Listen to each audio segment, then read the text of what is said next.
Hello everyone, welcome back to Crusader Kings 2, where we start a timer and we continue this game as the Amalfi Republic.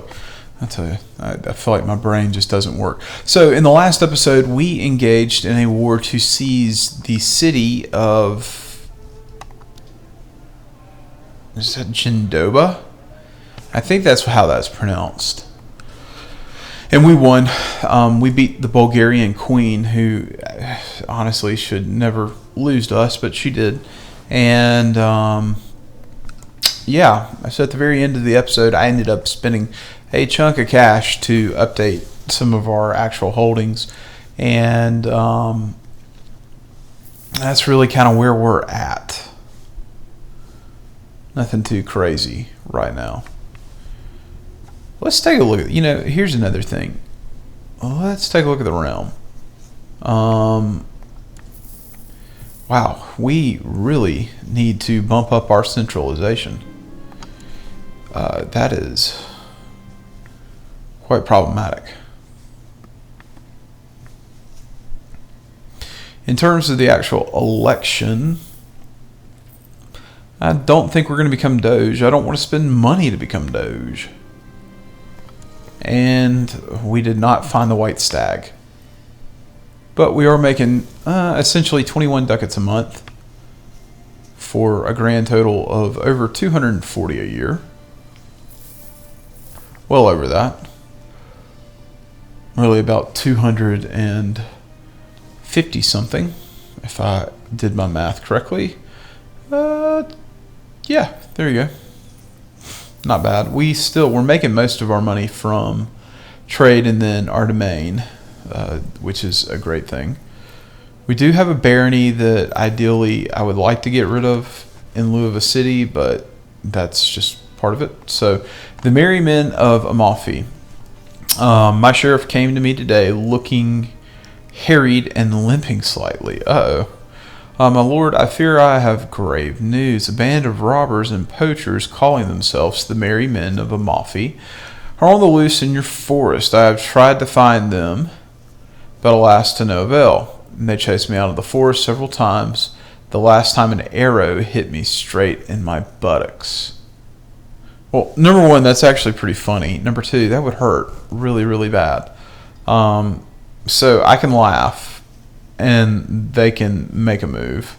We can either... Wow. So we got three options. We can either become content. Well, we got a chance. And we're just really trying to... I mean, this is basically Robin Hood. I'm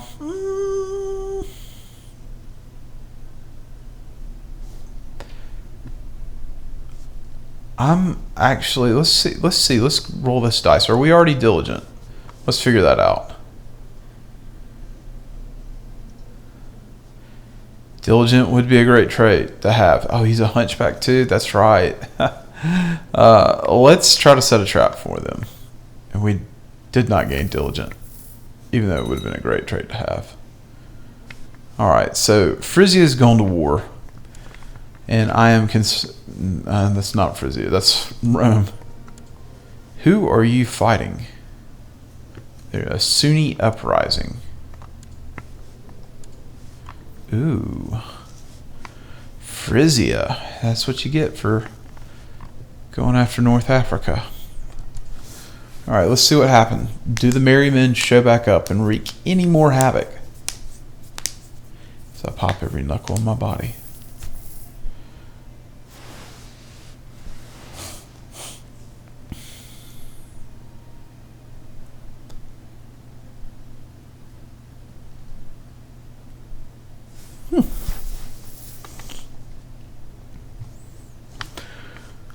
That I don't know.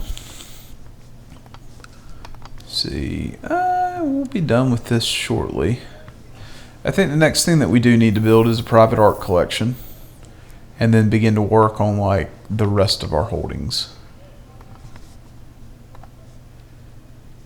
in the hope that we can continue to advance our technology, because at this point we have Wow, there's still 4 merchant republics here. Sicilia, wow. Wow. All right, and I know that drives some of y'all nuts that I'm not pausing with the keyboard, but the keyboard is, the keyboard really is a good pausing mechanism. Okay, so this child probably needs to be educated in diplomacy. She's actually got some quasi-decent stats, which means I may be able to find some unmarried women.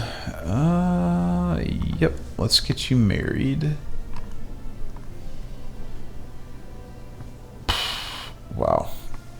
Not great choices. Not great choices. Oh, that's a decent one. Do I have any more daughters that we can marry off? I don't think we do. She's a lunatic. Whew. I mean, that's not really what you want to deal with.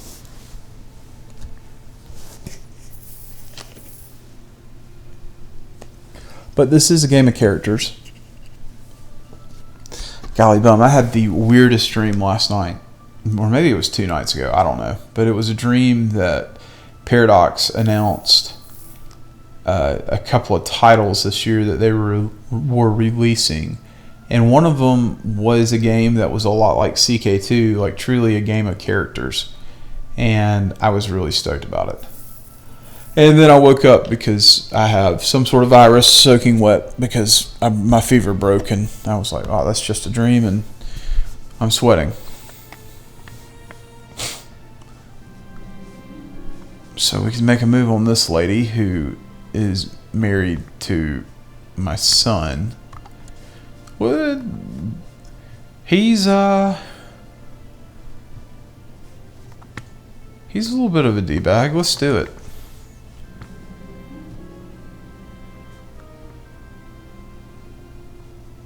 No more charity. We gave her a good tumble. Our daughter-in-law. What a creep. Gotta love it, though. I mean, that family line's not gonna self-generate without people doing stuff like that. How's our heir doing?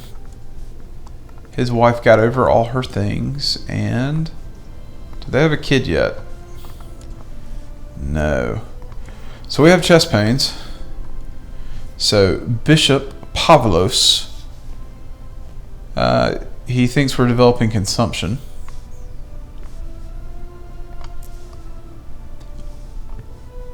Not the epidemic consumption, but just consumption.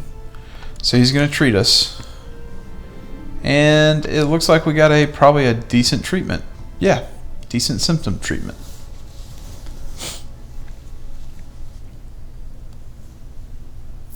He's 57. I mean, he's at a ripe age to potentially die. All right, so we received news that my lover is with child, also my daughter-in-law.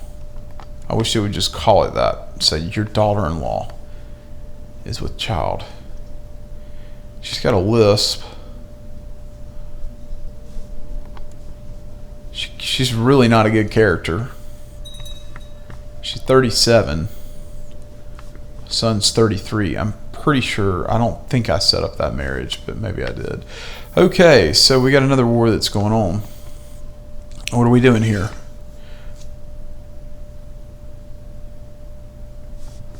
So is this a conquest? Oh yeah, so we just have an adventurer who's going to conquest some of our stuff. Let's offer to join the war. Let's raise just our in-house stuff and send them to Salerno and wait for this guy to show up.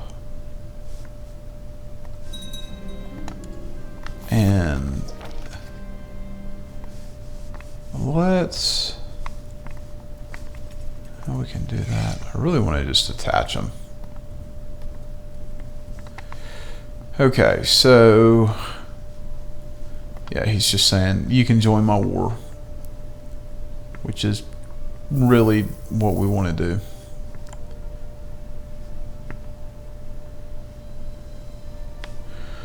And we would like to attach. So let them come. Let them show up.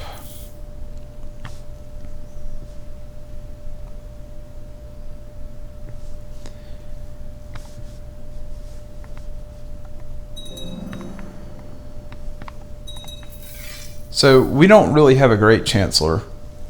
The odds of us getting a claim are probably pretty slim. Let's see. This child needs to be trained in the ways of etiquette. And is this our son? No, this is our kinsman. This would be our cousin's son, who is honestly doing a great job at that stewardship focus. I already like it. Alright, so let's go visit her. It'll improve her health.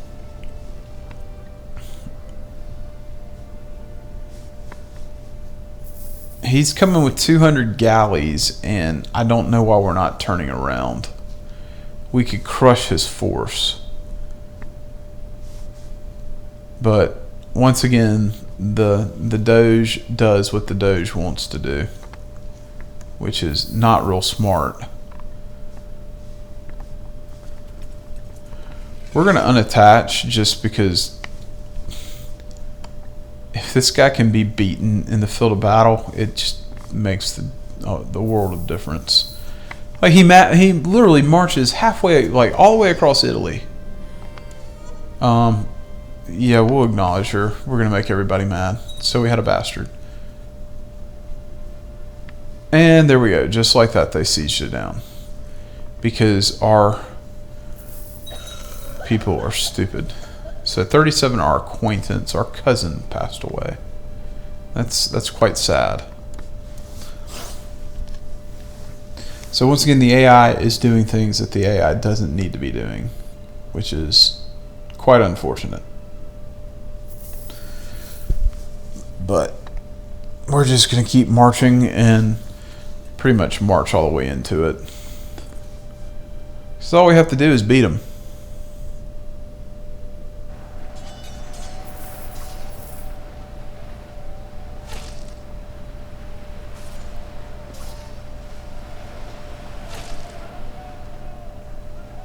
And we did,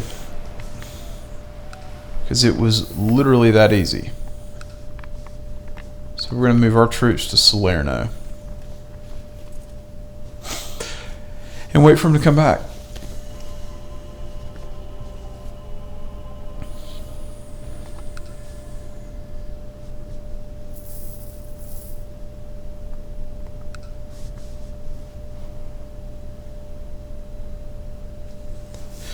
And we will let the Doge march his armies in down there and do what he needs to do.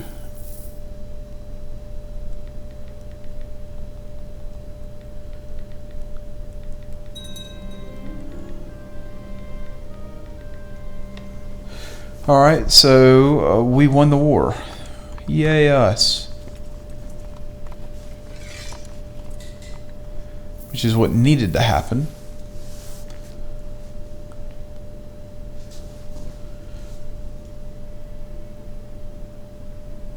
Now, the good news is I think we do have a bunch of Casus Belli that will let us...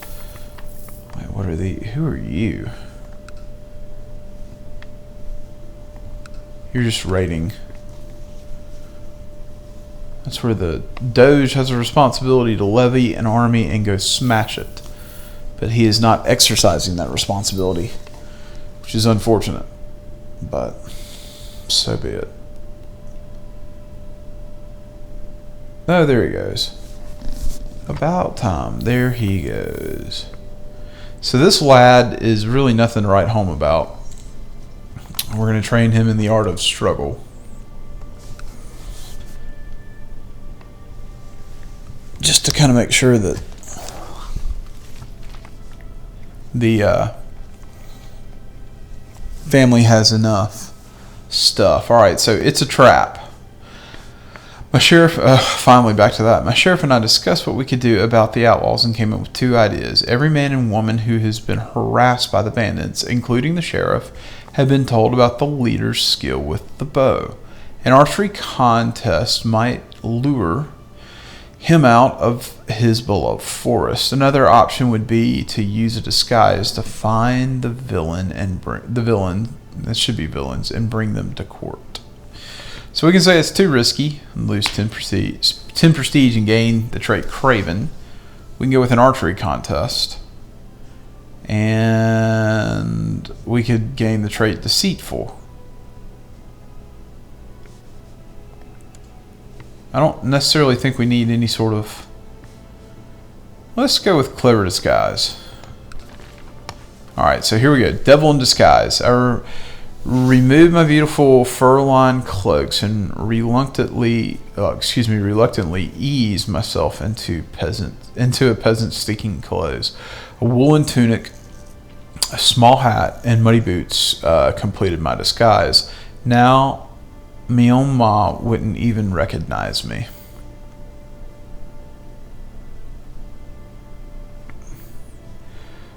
Alright, so we basically got a 33% chance that it's gonna not work, that we stumble upon the merry men, or a chance of a stranger in green.